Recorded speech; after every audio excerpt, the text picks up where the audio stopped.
Good morning and welcome. This is 10 Years Hence. My name is James O'Rourke.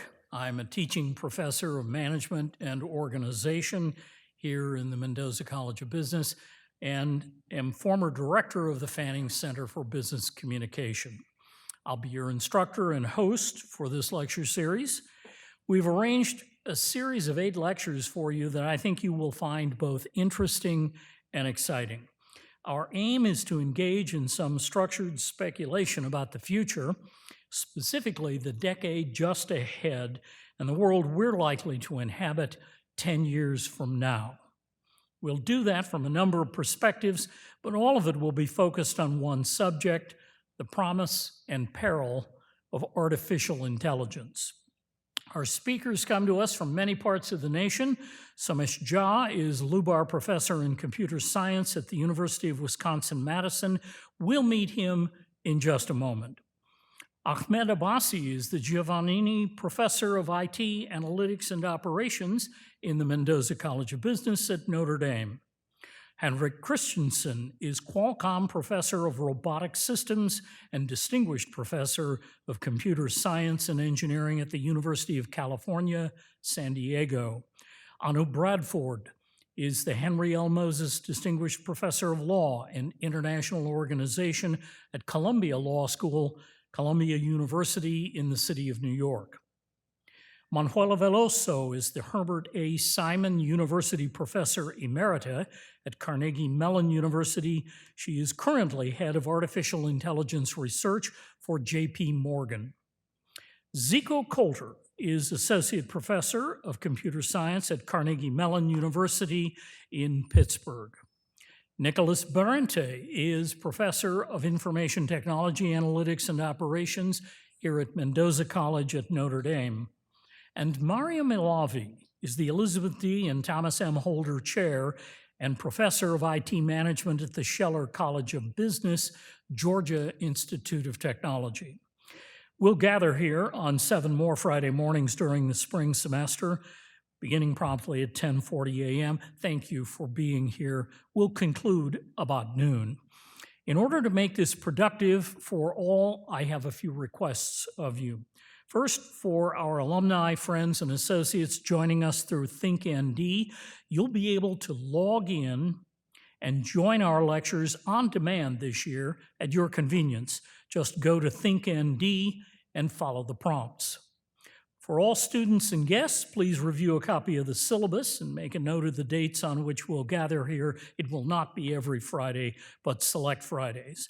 I've emailed you, if you're enrolled, a PDF version of that document. You'll also find it on the Canvas Learning platform.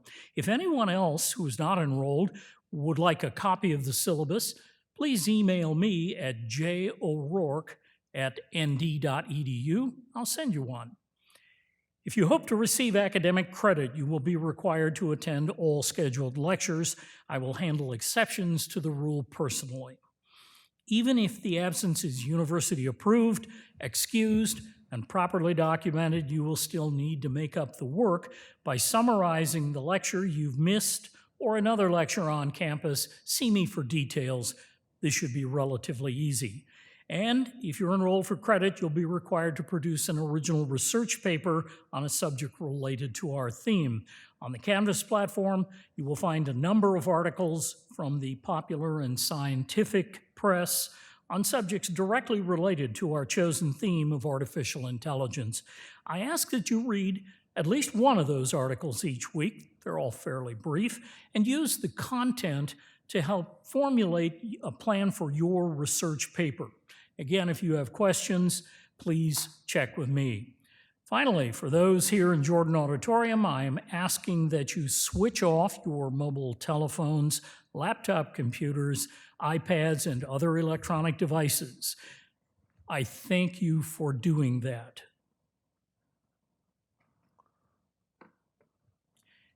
You will find nothing in your email inbox, your text messages, or Google search box that is more important than what our speakers will have to say over the next 45 minutes to an hour. Please expect to hear from me personally if I find that you're having difficulty complying with this directive.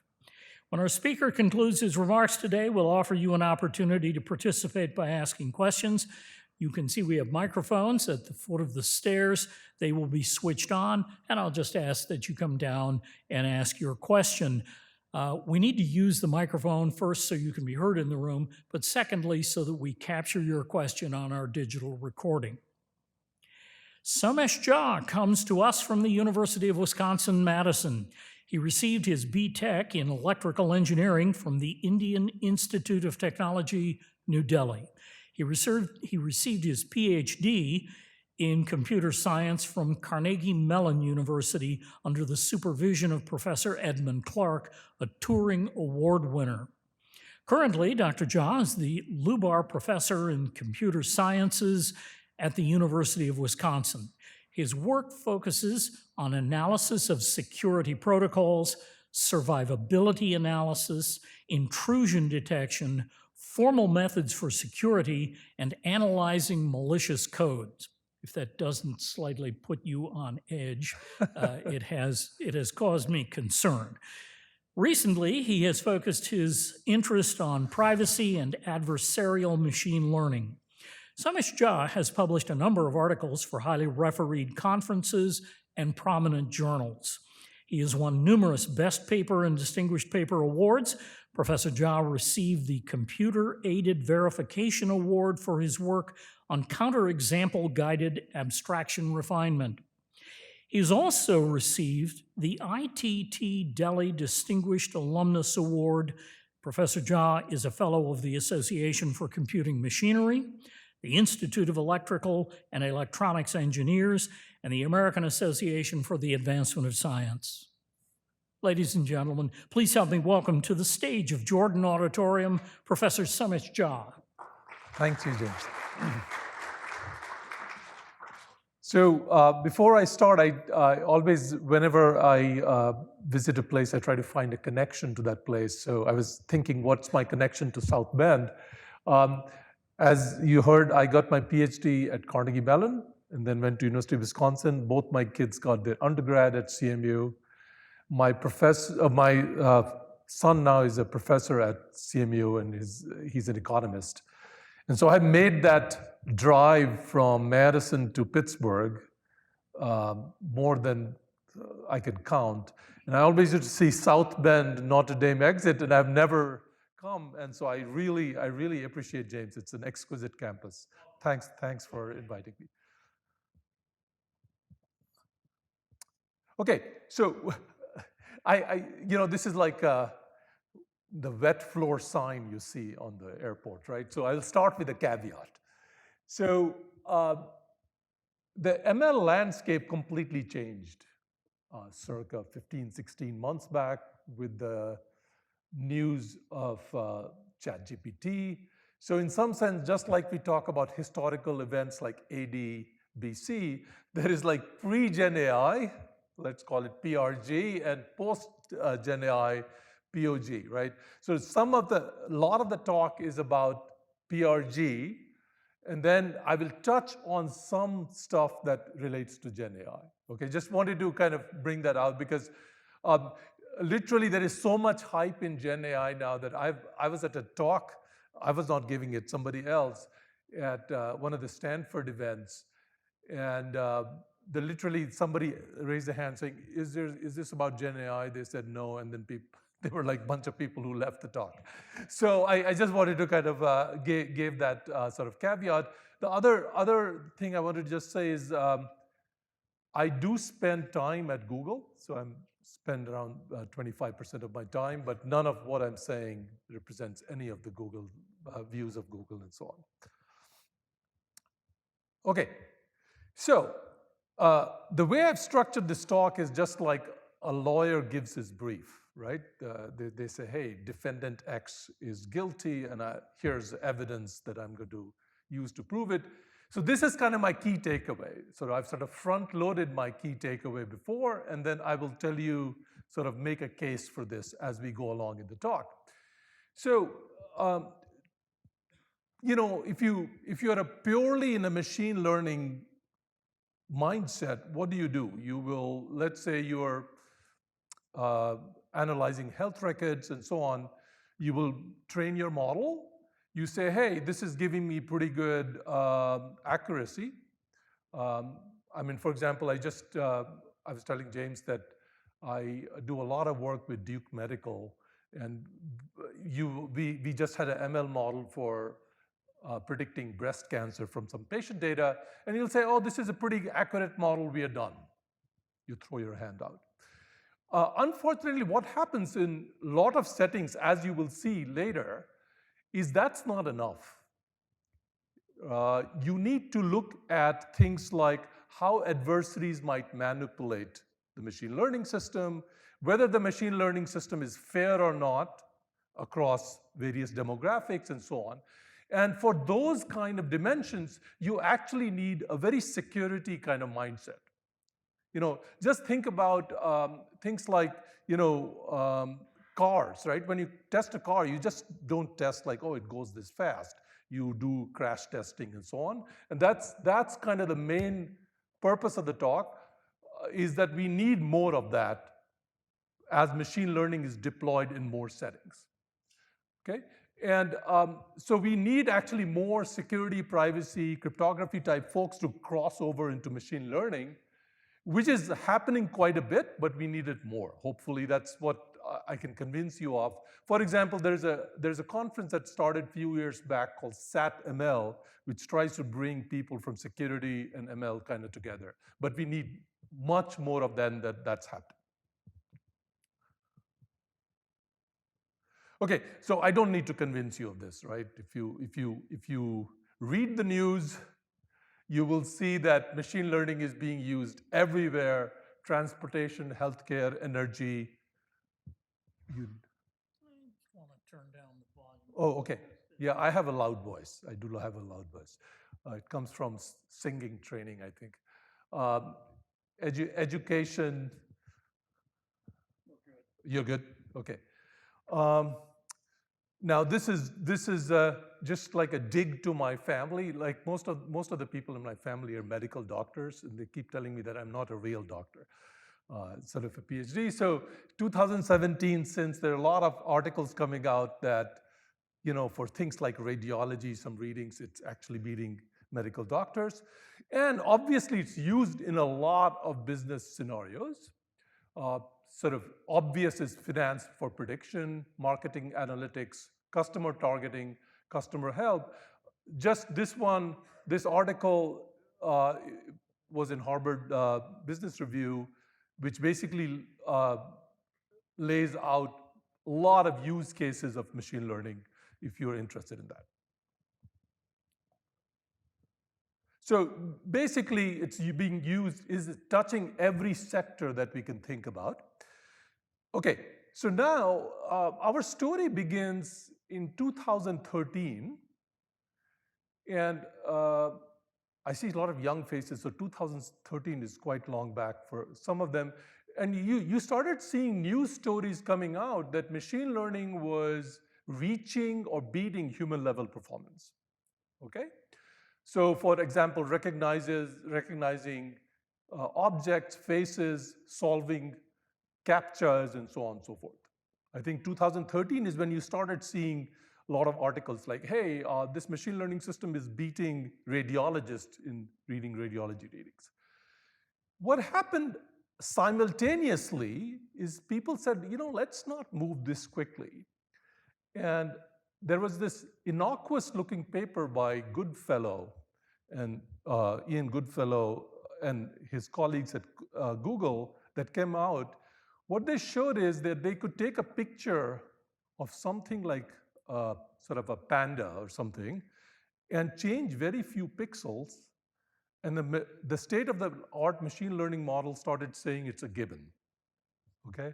Then there was an attack out of Michigan, which they actually took a physical stop sign, and they put a sticker in it, and the object recognition system started saying it's like a 45 mile speed limit or something like that, okay? So the idea was, yes, we were getting very good accuracy, but there is something going on. They were not very robust to adversarial sort of perturbations. Okay, so people started, this is how kind of the genesis of this field, which is called adversarial machine learning or trustworthy machine learning is. So by the way, that stop sign, that study was led by University of Michigan. I don't know how far is Ann Arbor from here, but not too far. Is now in the London Museum somewhere, that actual tampered stop sign. So that's kind of our story begins, that we need this sort of adversarial mindset. Now, obviously, machine learning is used in settings where there might be adversaries trying to manipulate. So for example, there was a Microsoft chatbot that came earlier where if you poisoned the data a little bit, then it started tweeting out some objectionable stuff, but given maybe the last 5-6 years, they don't sound that objectionable. But, and then same thing with YouTube filtering. A lot of the YouTube filtering, it tries to filter violent or pornographic type of content, and the attackers are very good at just changing a little bit so that it gets across YouTube filtering. Obviously, autonomous driving. And obviously, it is used in things like drones and robotics and autonomous driving, or what is called cyber-physical systems. So the basic idea is that machine learning is used in cases where there might be adversaries present, and there is some incentive to manipulate the system so that the ML actually does something wrong. So let us kind of, this is my cartoon version of machine learning. You have your data set, you train your model, you get that model, that's a deep learning model. And then for inferencing, you say, okay, is this a cat or a dog? And it gives you an indication. So in some sense, what I've basically tried to do is, there are some sort of, I would say, low-risk applications of machine learning. And there are pretty high risk where this adversarial setting sort of matters. So for example, facial recognition, grading exams. Imagine if you had an ML system to see whether a student cheated or not, and you kind of told them, like, it was said, oh, you cheated, but they actually didn't. That's pretty high risk, right? Resume sorting and so on and so forth. So, and AI can cause serious harm if mistakes happen. So, for example, there was a facial recognition software that mistook 1 in 5 California lawmakers for criminals. Okay, maybe there were 17 fatalities, 736 crashes due to the Tesla autopilot. Exactly. Yeah, I just saw that. Yeah, because I think the backup camera sensor didn't work very well. And so Amazon had an AI tool for, sorting out resumes, and which showed severe bias against women.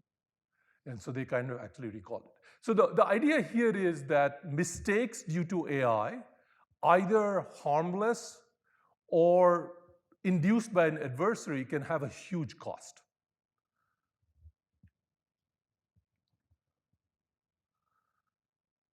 Now, what has also happened is, you can always not rely on human goodness for people to do stuff. So that's why we have laws, right? And every country, everywhere has AI regulation is coming. So even if you think this stuff is, okay, I don't want to do it, well, you might not have a choice. Every country, India just announced like an AI regulation. So for example, some of the common requirements in these laws are, hey, you should use high quality data sets to train your model, which are, which are demographically diverse with respect to age, gender, race. Data privacy laws. So for example, using machine learning model, I should not be able to tell who was in the training data set. So on and so forth.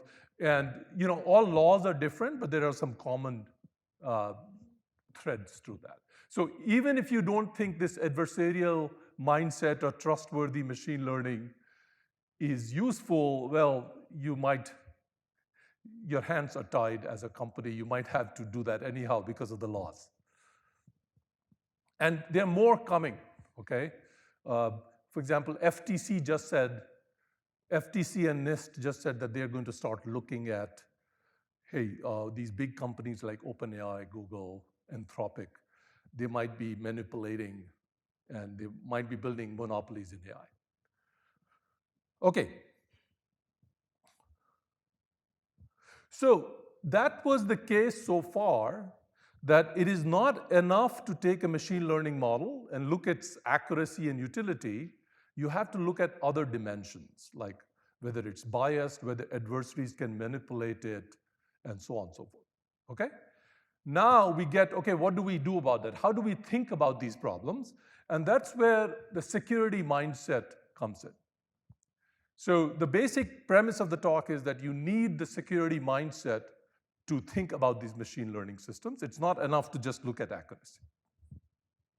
Just like, testing for cars, it's not just good enough to see how fast they go. You have to look at other aspects corresponding to safety. So as security people, how do we think about systems traditionally, forgetting even ML, like autonomous driving or authentication and so on? How do we think about security in that context? So generally, by the way, there will be some CS stuff in the talk, which I will kind of try to describe a little bit. So don't pay too much attention to some symbols that might come your way. So generally, the way we do security mindset is we have a system under scrutiny, let's say a web server or something like that. We have a security goal saying, hey, no adversary should be able to get a root access on the server, let's just say. And we have a threat model, which basically says, what can an adversary do? Okay? And then we have a security assumption saying, hey, we assume that the adversary cannot tamper with like the trusted execution environment in Intel or whatever, so on. So there are generally 4 pillars to our security analysis: system, security goal, threat model, security assumption. Okay? This is very common. So like even when NIST does its analysis, they will sort of break these 4 pillars down. And then what you do, most arguments go like this. The most arguments go like, if an adversary following the threat model can violate my security goal, then some of the assumption might be false. Okay? So for example, in cryptography, they might say somebody who breaks the RSA system can also then, if they can do that, they can factor numbers, which is supposed to be hard. Okay? Or if you can acquire my server, get root access on it, then you must have played with the trusted execution environment. Okay? So all the arguments kind of go like that. Basically saying, if you can break my system, you must have violated the security assumption. So security, in some sense, is all about blame game. It's basically saying, you broke my system, it's a security assumption's fault.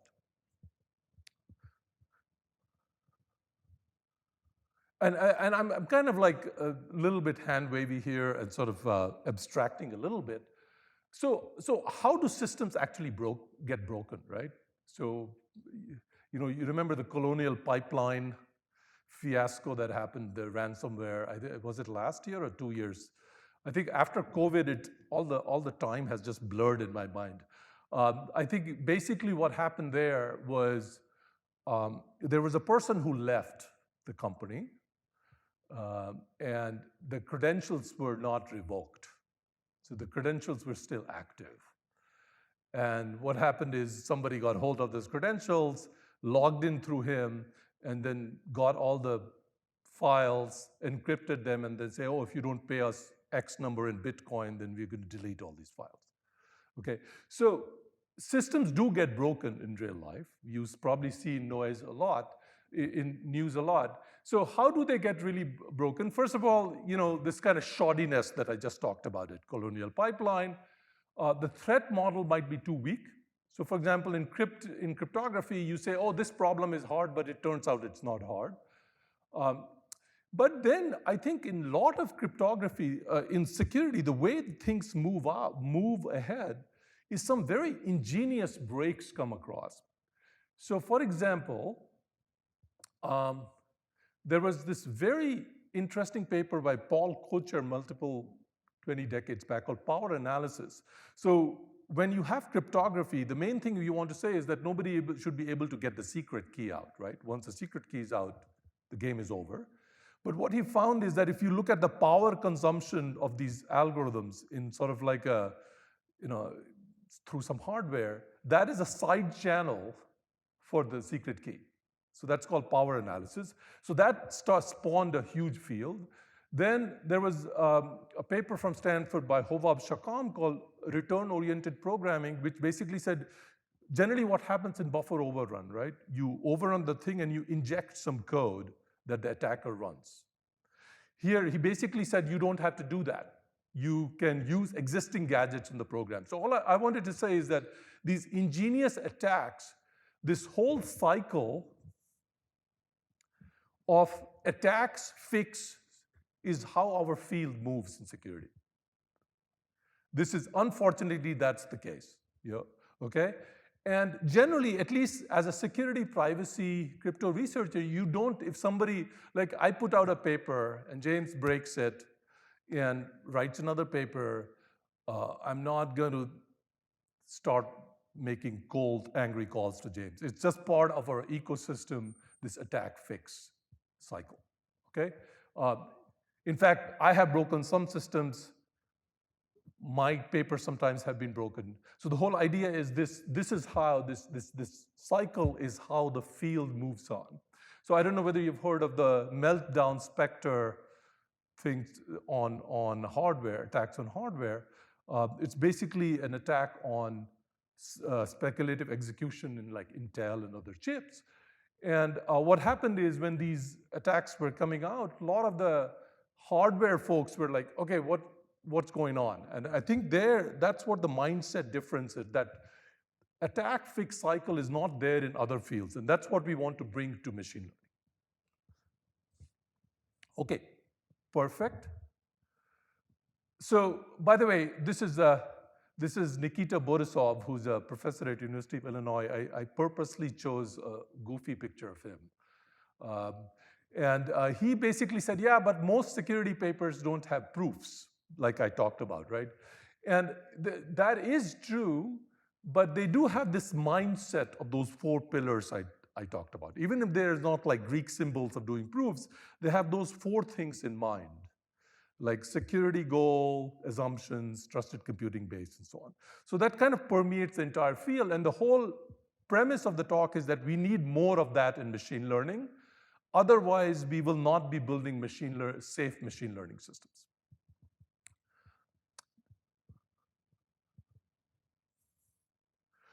Okay, so where are we right now? We talked about machine learning is used everywhere. It is used in adversarial settings.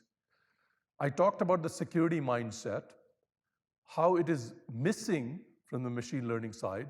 And now I'm going to do a case study to kind of prove how there is a gap between the security mindset the machine learning folks have and what the security people have, through this lens of one of the papers that I did. So imagine you are training a machine learning model on clinical data. I think you said there is a hospital here, Indiana University, it's a hospital. What you don't want is you don't want machine learning model to reveal too much about the patients who were in the data set, right? First of all, I think it's good hygiene. You don't want to reveal your subject. The second is it's required by laws like HIPAA and so on and so forth, okay? For example, before all the privacy stuff, there were these attacks called membership inference attacks, where let's say I can take a model that is trained by Mayo Clinic or some hospital, and I'm able to tell whether James was in the data set or not, okay? Now you can imagine that can be a big privacy thing if it is predicting some disease. They said, oh, like this person has that disease. So the de facto standard to train models while preserving privacy is called differential privacy, okay? Which at a very high level says that if I train a model, let's just take a clinic, and I train a model on the data set, removing one record of one patient is not going to change the model too much, okay? That's what essentially differential privacy says. There is a method to train models using differential privacy called DPSGD, okay? So if you train models using DPSGD, then you have some sort of a formal guarantee that you are protecting the individual privacy of the person while training the model, okay? I'm not going to go into the details too much. So, okay, we are done, right? I mean, so the hospitals can use DPSGD, train private models, be HIPAA compliant, everything is good. That's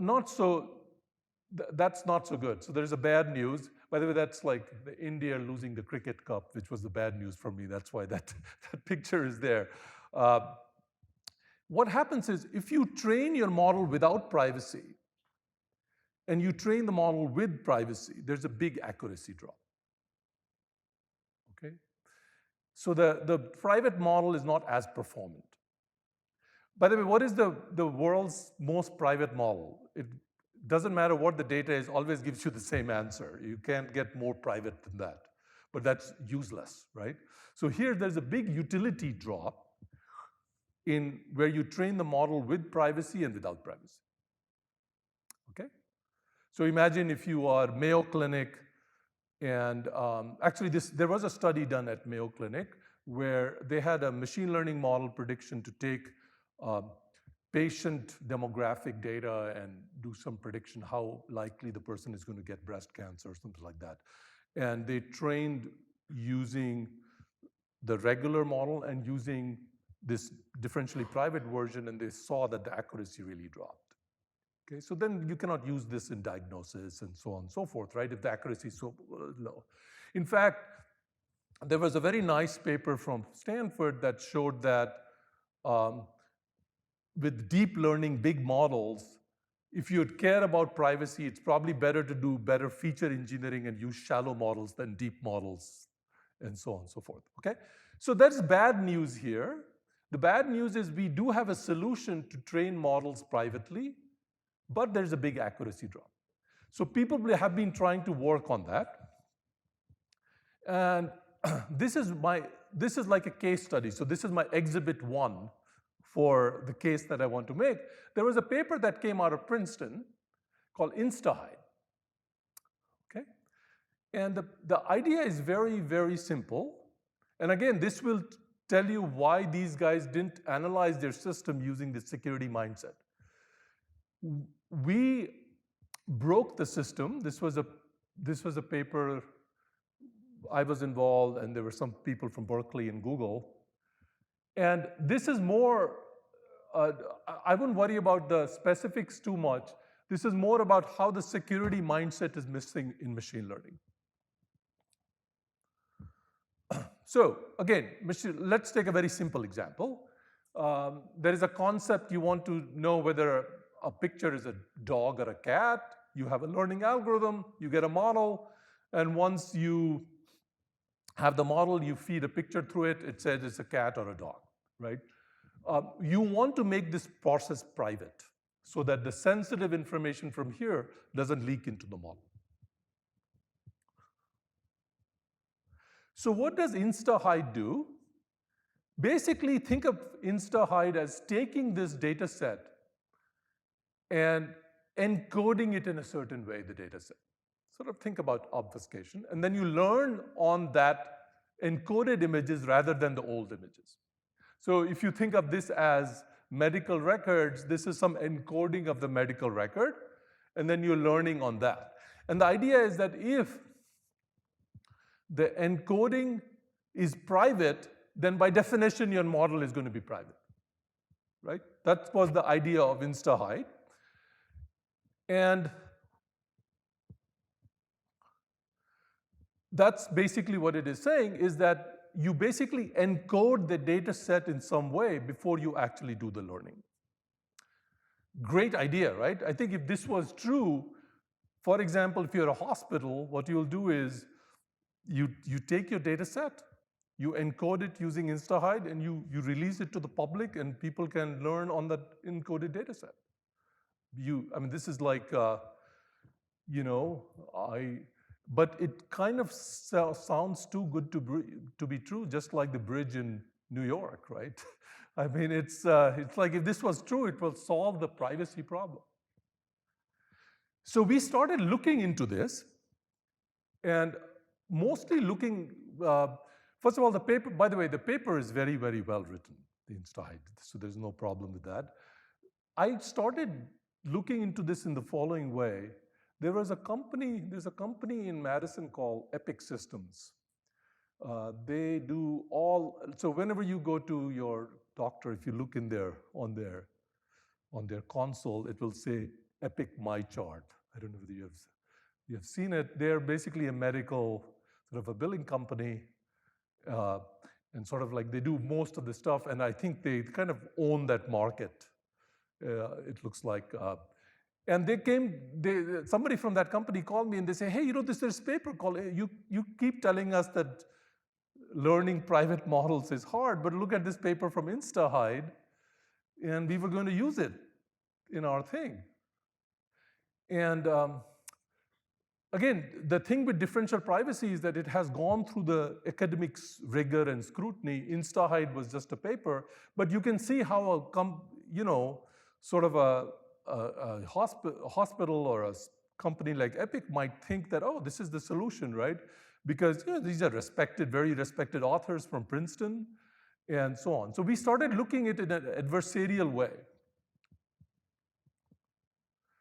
And it also, by the way, there's a very famous prize in computer science called the Bell Labs Prize. It won the second prize in the Bell Labs prize, which is very, very prestigious. So we started looking at, is InstaHide actually private? The idea is from the encoded images, can I get the old images back? Okay?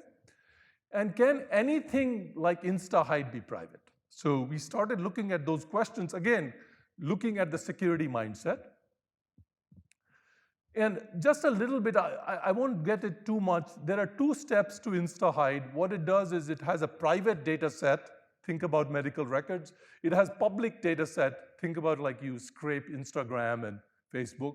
It does some mixing of this data set and then do some random flipping. Don't worry about it. At the end, all I can tell you is that if you look at the images that come, it doesn't look like anything like the training data. It's just some scrambled stuff, okay?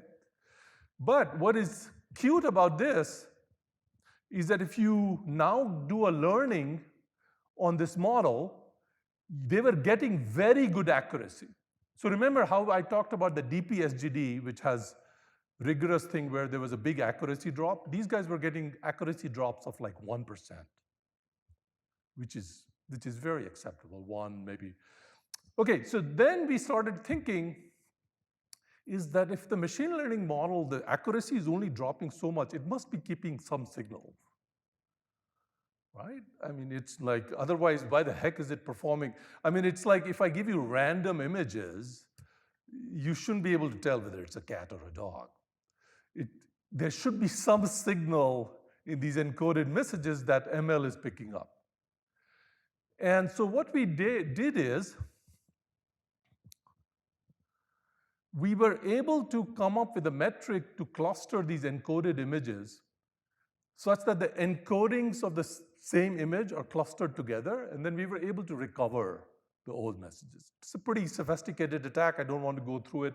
But a long story short, we were able to take the InstaHide encoded images and get the previous images completely. In fact, they put out a challenge where they had 1,000 images or something like that, and you have to get we broke all of those images, okay? Now, this tells you, right, so remember, these are the people who are on top of their game. Sanjeev Arora has won every award at Princeton that you can think about. And if these people can miss some of this security mind stuff, imagine like what other people are missing, right? So what we did is we basically completely broke it. That is the original image, and from the encoded image, we got that. Uh, Now, I won't get too much into it. Then we had a more fundamental question, can anything like InstaHide be private? And the answer was no. Probably no, right? We don't have. So I'm not going to get too much into that because I do want to get into the Gen AI stuff. So we basically solved the InstaHide challenge. Now you can say, does this break InstaHide? Not really, because it didn't have any formal security claims. So it's like, did we break it? No. And this is where I was saying there is a whole gamut where the security mindset is missing. And by the way, there was a follow-up system called NeuraCrypt from MIT, which was trying to fix some stuff in InstaHide, which we also break. And one of my, I will go on my soapbox. This is where the ML is so big and it's like the Wild West. There are still people writing follow-up papers on InstaHide, NeuraCrypt, that appear in conferences without knowing our attack. Okay, so I think there's some disconnect. So if somebody wants to write papers, look for submissions like InstaHide, NeuraCrypt, break it. I'm not going to go too much into this, Okay, so this hopefully proves to you that if people of this caliber can make a mistake of not having the security privacy mindset, then how much time do I have, James? As much as you want. Okay, then we need really work to bridge that gap. If you want to see some nasty back and forth between us and the authors, you go to that website and look at the comments as well, and you can see, that shows the difference, right? That there was this back and forth going on, and they were not expecting that somebody would attack their system.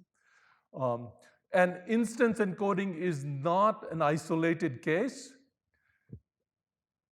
Everything like model watermarking, black box evasion, everything. And by the way, if you get Nicholas Carlini is a research scientist at Google, and he has been breaking all these places. He's like a superstar in this field. So two things. Unless we can clone Nicholas Carlini, we'll have trouble evaluating all these systems. We need a methodology. And if you get an email from Nicholas Carlini, you should get a little nervous. That means he's looking at your paper and he's probably going to break it.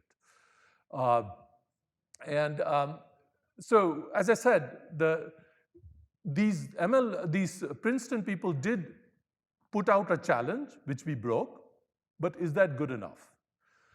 No, that's what we claim. You need to follow that methodology that I talked about before to actually give me a formal claim.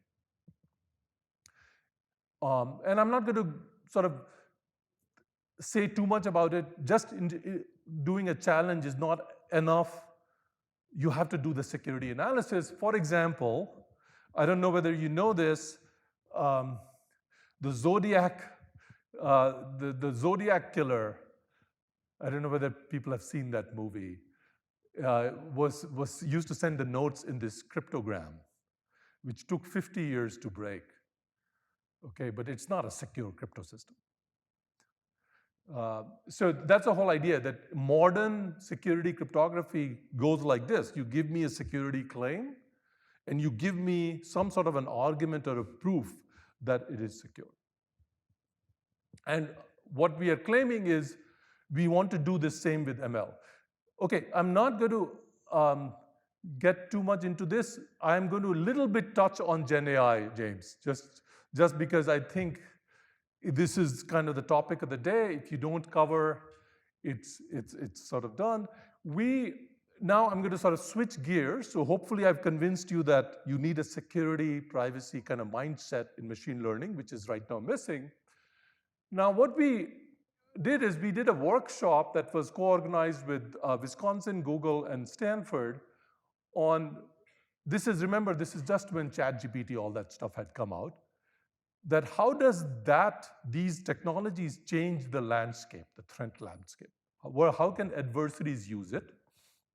And I'm going to just spend 5 minutes on that. So large language models, as you can tell, has completely changed the game. So think about it. GPT-3 was 175 billion parameters. Look at GPT-4. Okay, and it's growing. So I don't know how big GPT-5 is going to be. And there's a lot of Gen AI systems out there. This is what I call the large language model zoo. So the idea is that there is a lot of interesting and powerful models out there, and they do some very interesting things, okay? So for example, you must have seen this, like I can take a picture of Somesh, write a text prompt saying, hey, render Somesh like Novak Djokovic, who's my favorite tennis player, and it kind of does that. I don't know whether people have sort of seen it. So, you know, the other thing is things like the following. So the most interesting use case I found for large language models was, I have a cousin who's a cardiologist in Memorial Sloan Kettering, and every time you don't follow some protocol, the insurance basically swats you down, saying, oh no, we are not paying for that. So you have to write appeals, and generally after 2 appeals, it goes through, okay?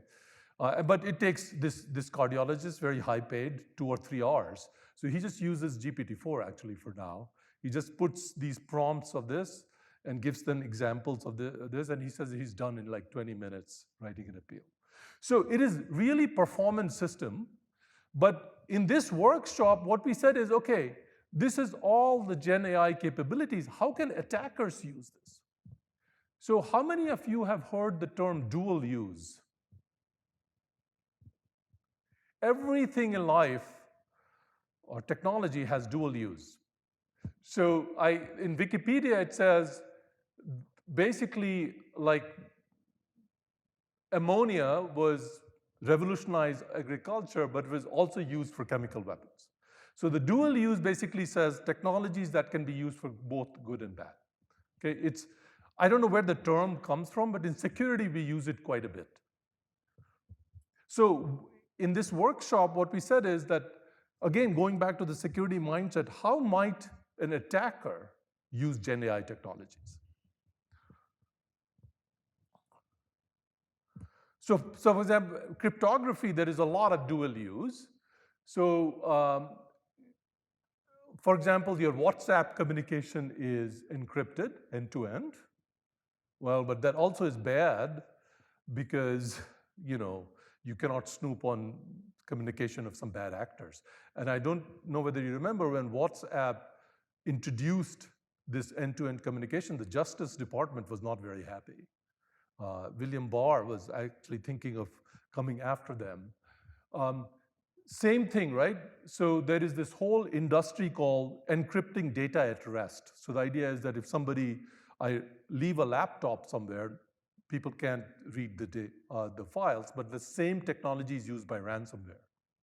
Okay, so you see a lot of sort of the dual use, and this whole, so if you want to really kind of look into it, you should look at this book for dual use.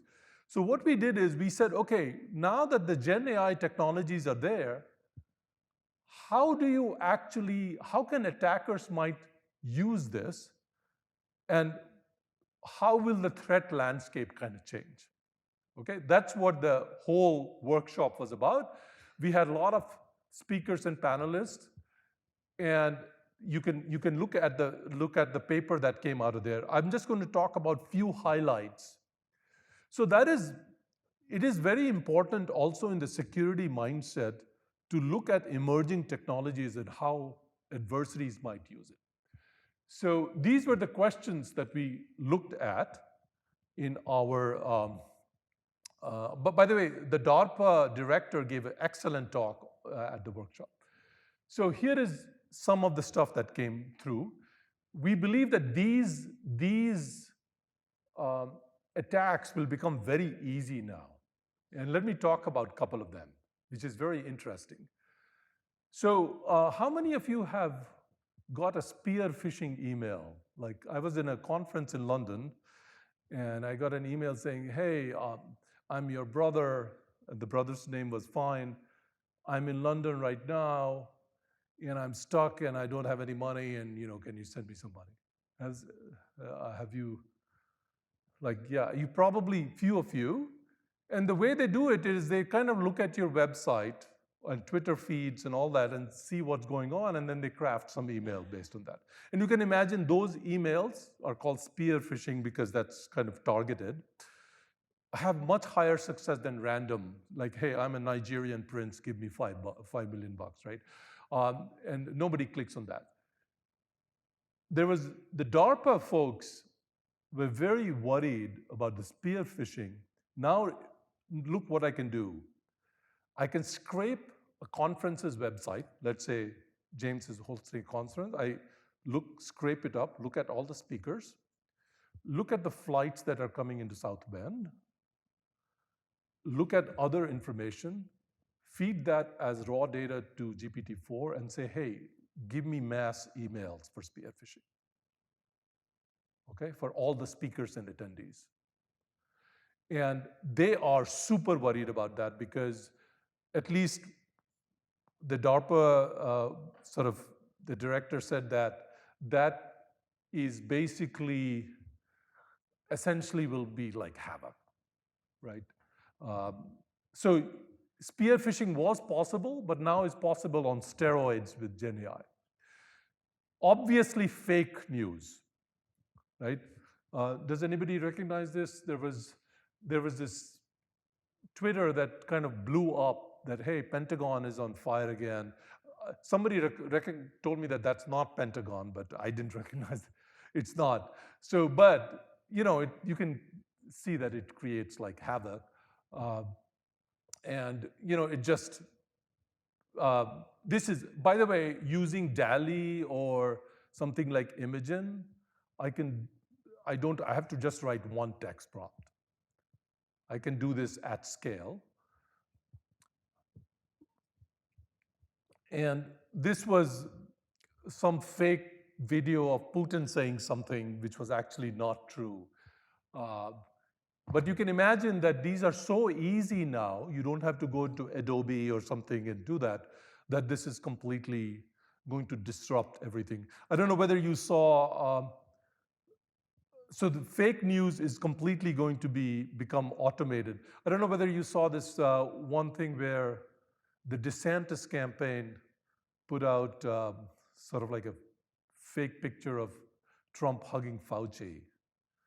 And it looked pretty sort of real to me. And they used one of these models like DALL-E and Imagen.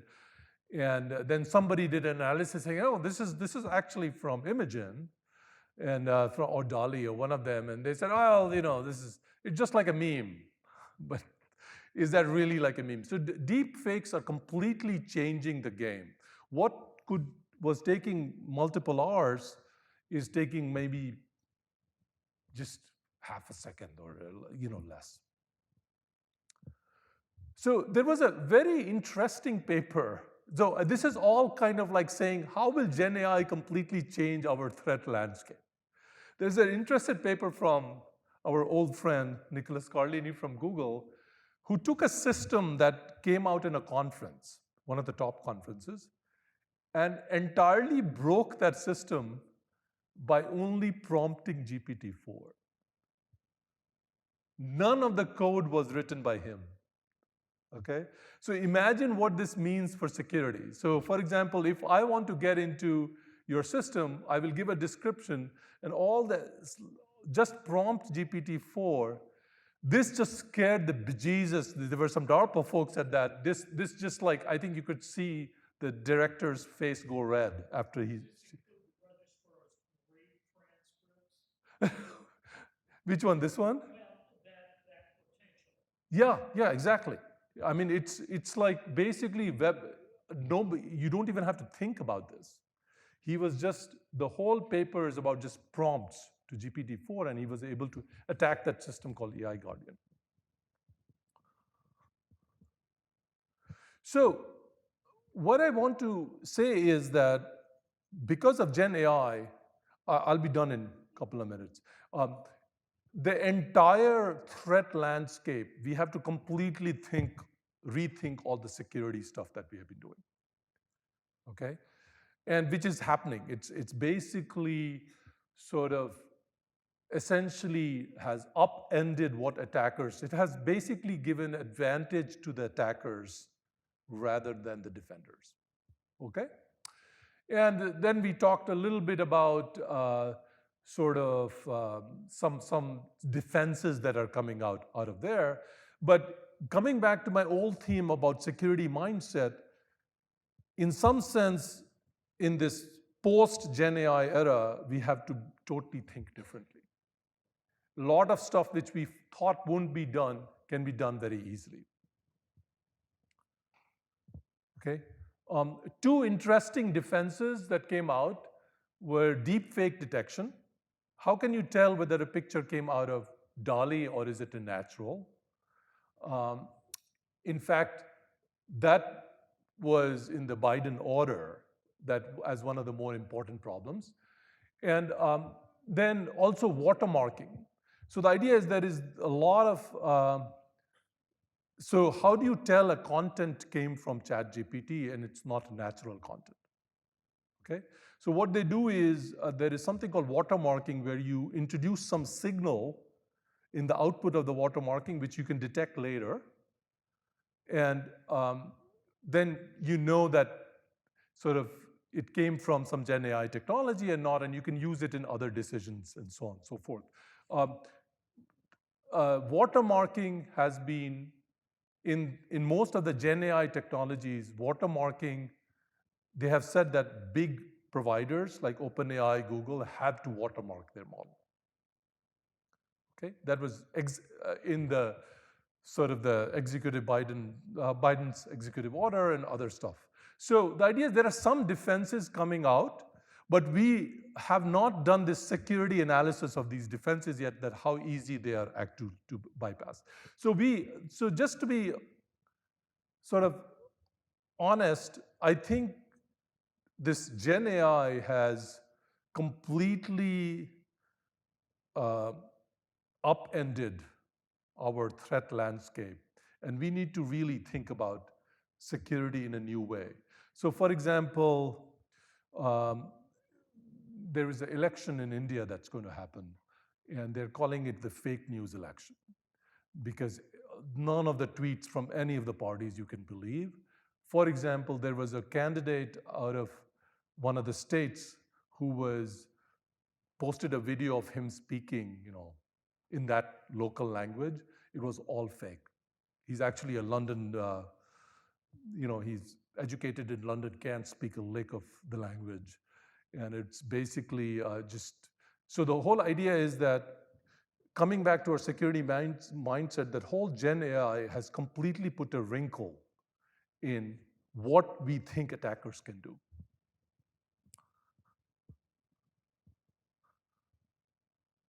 So just some concluding remarks. Hopefully I convinced you that this security mindset is needed in machine learning, especially because it's used in adversarial context. That InstaHide case study showed you that even at people at highest levels, some of this mindset is missing. And the third part of the talk was Gen AI is basically put a wrinkle on everything. It has, in my mind, it has given the benefit to the attacker rather than the defender. And so we have to think about a lot of the security stuff that we are doing with advent of these new technologies. Okay. Somesh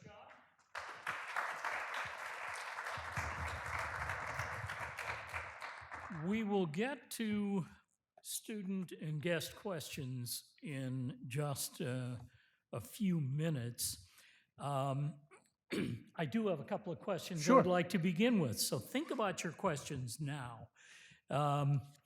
This morning, I follow a column from Katie Couric, whom I knew in the Pentagon building.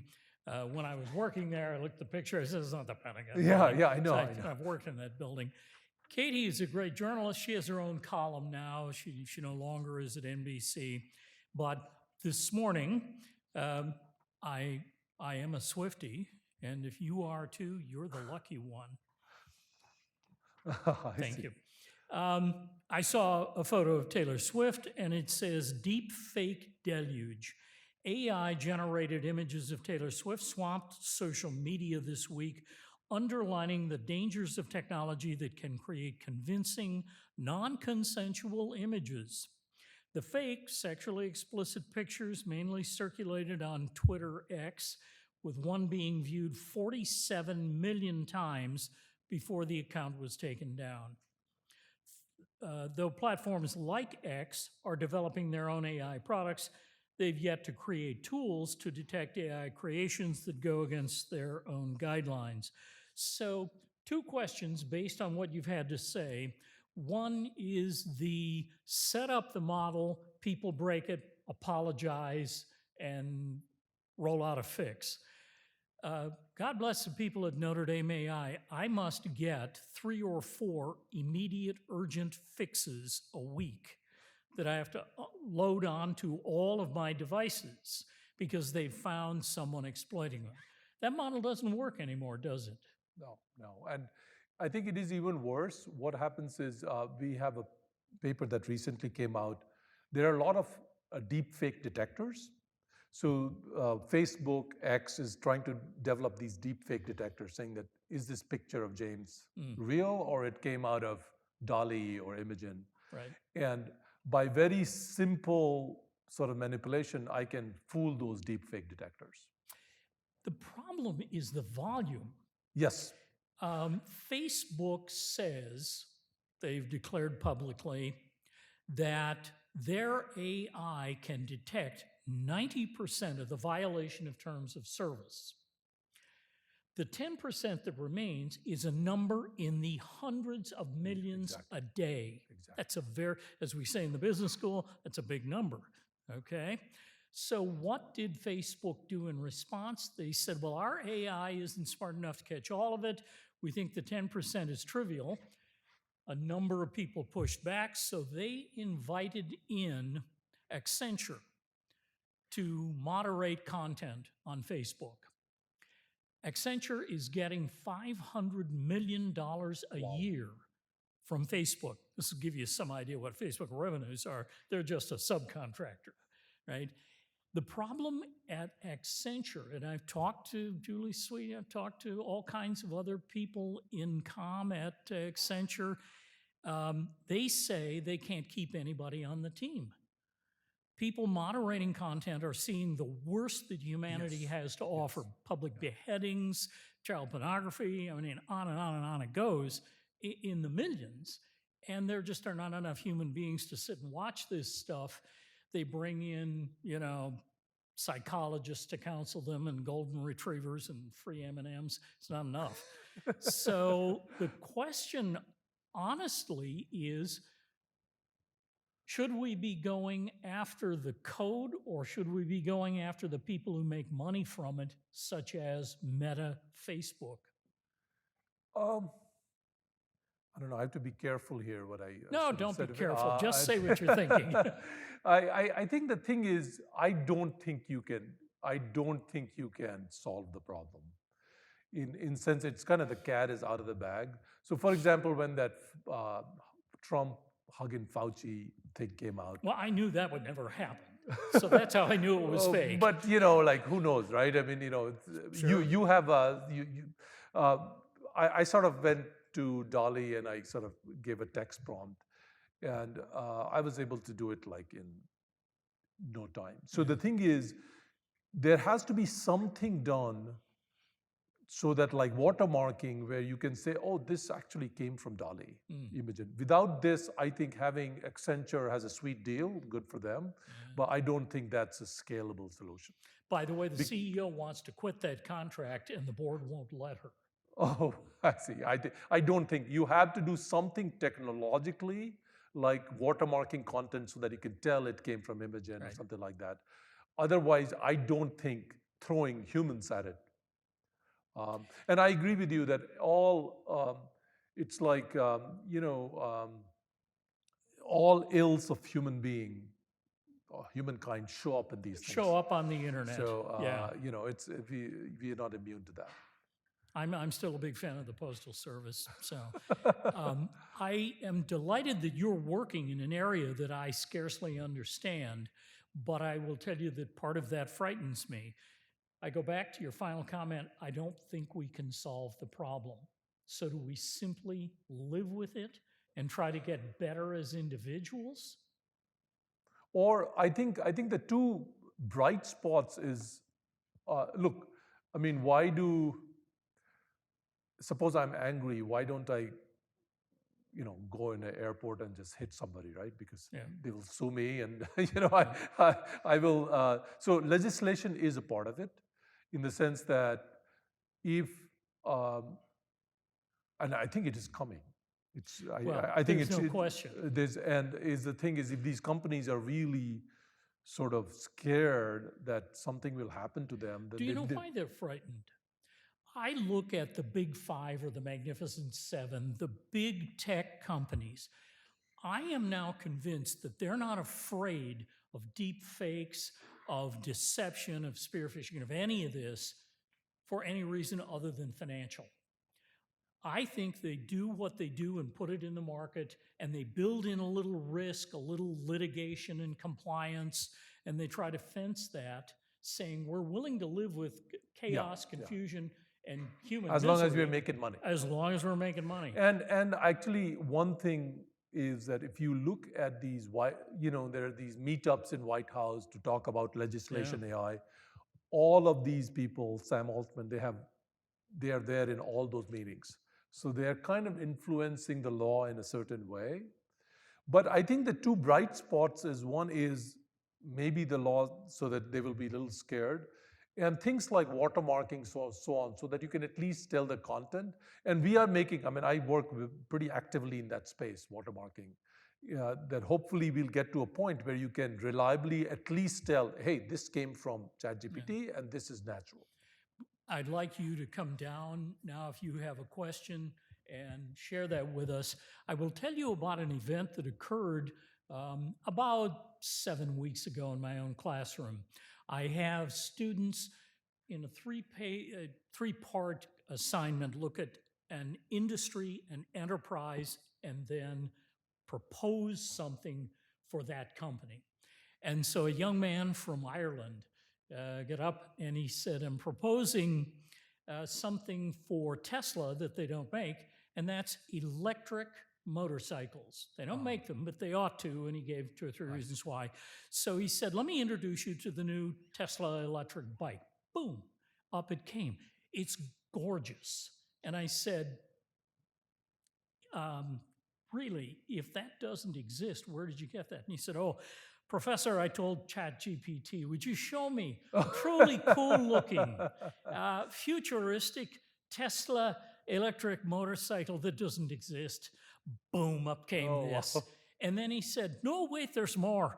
He said, could I have it in 6 colors? Boom, there they were lined up in 6 colors, and it was a fraction of a second.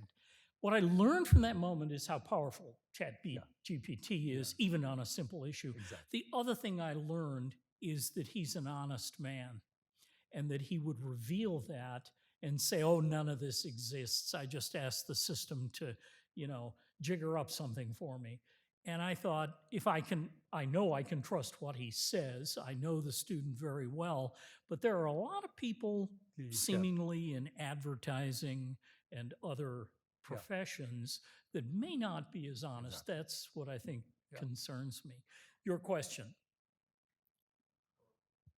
Switch on? I think you have to switch it on. Hello. Good.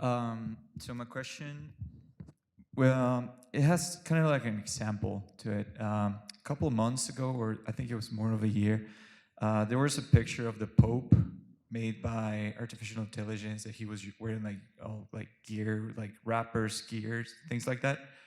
Um, for me and my friends, we would like instantly knew that it was fake. But some older generations were really concerned and they were like reacting really hard to it. And my question will go through like, if this generation of people are making the legislations and the rules and everything about it, Yeah. what will be your opinion on that? Like, can we trust their kind of thoughts or their approaches on the matter? So that is an amazing point. So we just, I think, let me kind of paraphrase your question. I think the thing is, you're saying, well, most lawmakers are of a certain age. I will not reveal what, and they are making the legislation, and there is a sort of a gap between how much they understand technology and the law. This is absolutely the problem. The thing is, we had another workshop which I did flash on actually the legal landscape for AI. There were a lot of people from Georgetown, and this I don't know how to fix, except maybe giving more presentations to the lawmakers. Is that she said, her name is, by the way, you should look her up. Her name is Mia Hoffman. She does a lot of very good work in Georgetown at sort of the Gen AI landscape. What is the legal landscape? And she basically said is that things like what is possible in watermarking, what is not, those are very technical, nuanced questions.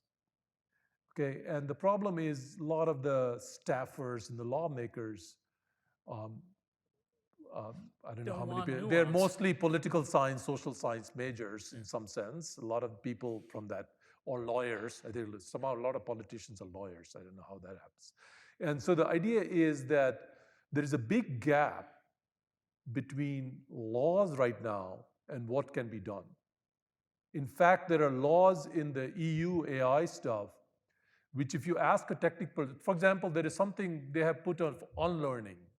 So the idea is that I put a machine learning model and you say that I want my data set gone. I don't want to be called, you were initially used in the training and then you want to somehow model to unlearn your data.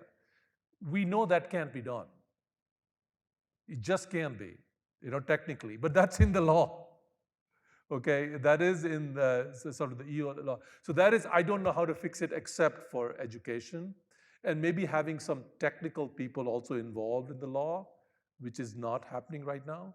Because as James said, there are two people right now on the table. One is the lawmakers who have, there's a technical gap there. They don't understand a lot of the technical understanding. And the companies, okay, like Sam Altman and these guys. And the idea is that they might have a financial incentive to kind of tweak the law, right? Because they don't want too many regulations because there might be big fines coming. So I think what they need to do is really have ways where they can educate themselves about these technologies and then go into law. But unfortunately, it's moving so quickly that the only two people on the table are the lawmakers and people from these companies. So I think it's a huge problem. So I think all I'm saying is I agree with you that's a problem. I don't know whether I have a solution to it, except that you educate. But for example, the India has its own AI law. Yeah, it's just, I looked at it very briefly. It's ridiculous. A lot of the stuff that say we know technically can't be done. So what's, I don't know. I don't know where they got the experts, quote unquote, from. So I don't know. It's scary. To be honest with you, it's scary that even the EU AI law and so on, a lot of the stuff, if you look at it, you say, we can't enforce that technically. What do you do? So I think we have time for one more question. I will insert a small commercial announcement that because we know lawmaking is state by state, country by country, but the internet and AI is really a global, a universal phenomenon. I've asked Professor Anu Bradford, a Finn who is a distinguished professor at Columbia Law School, to come talk about that. That'll be Friday, March 1st. That'll be very good. Your question.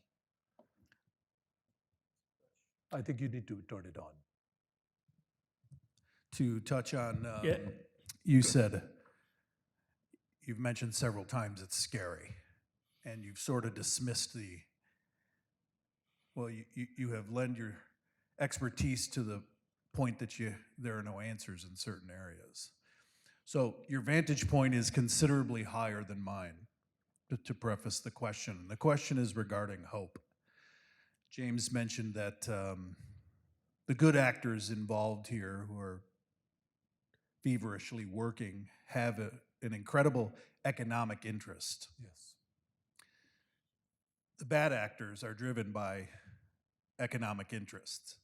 And the entire world, seemingly, is driven by perpetual economic interest. So there's a common theme here, which is economics. Can you provide hope? From your perspective, where does hope lie in this? So I think the hope lies in two ways. One is these technologies like watermarking and others become really good. Right now, they're not, which will at least let us say that trace back the content to these providers. In some sense, at least hold them accountable. And these technologies are getting better, and I think legislation might mean that they will have to do this. So in some sense, watermarking is essentially I can trace back, at least, saying this came out of GPT-4, this came out of DALL-E, and so on. The second thing is well-crafted legislation, right? I think the thing is, which is, by the way, not the case right now, is that two things, right? For example, things like, and I think the companies are going into this direction. So in security, for example, we know that a nation state, I don't know the IT department here, but if a nation state attacker wants to attack Notre Dame's IT system, I think you're host. They will probably get through, okay? But our security measures are more saying, look, if it's not a nation state attacker, it's some teenager drinking Mountain Dew in his mom's basement, then we can actually sort of do it. And that's essentially where we need to, there's a risk analysis here, is that can we transform the techniques to the point where for most cases, most attackers, and actually if you look at some of the press conference of Sam Altman and Sundar Pichai and these guys, they're kind of saying that, look, we cannot do anything about, like, Nicholas Carlini goes rogue, okay? Your host. But like normal attackers, and I think that's where I think our sweet spot is going to be, which is in security right now anyhow. If Israeli or Russian hackers want to take over the Notre Dame server system, they can probably do it in minutes. Okay? So a lot of the stuff that you have probably is good enough for hackers that sort of are normal hackers. I think that's where it will lie. So hopefully we can push the technology up to that point.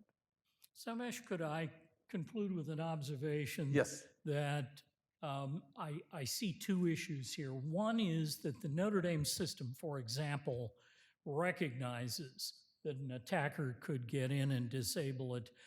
And the concentration is first to make it as impenetrable as possible, but sustainability, survivability, and resilience, off-site backup, multiple systems that can be brought up within fairly short periods of time will give you short-term fixes, but we're still worried about long-term fixes. Yeah, but I think in security, it's well known that like a nation state kind of an attacker, you just can't.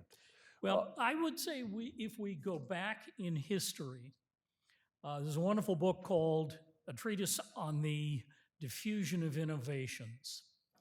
You go back to the invention of the locomotive, which traveled at a frightening 15 miles an hour, and you look at the intrusion into private life of the telephone, you think about all that I conducted seminars on whether television was dangerous and whether whether it was deleterious to children. And it turns out that part of it actually was, and Joan Gans Cooney was in agreement with me. So my takeaway is from the past 100 years or 150 years, we've learned to live with technology. We've learned to survive with it. I don't think most folks see television as a threat or telephones or locomotives, but this is the latest of the threats, and I would say it's the ingenuity of the human spirit that will help us. I'll end with this scary story for you. So not hope, but scary. So I was at Black Hat, which is the conference for hackers and so on. I go every year just to see what the hackers are doing. There was a guy who used GPT-4, and he has an attack completely done by GPT-4. It's brilliant.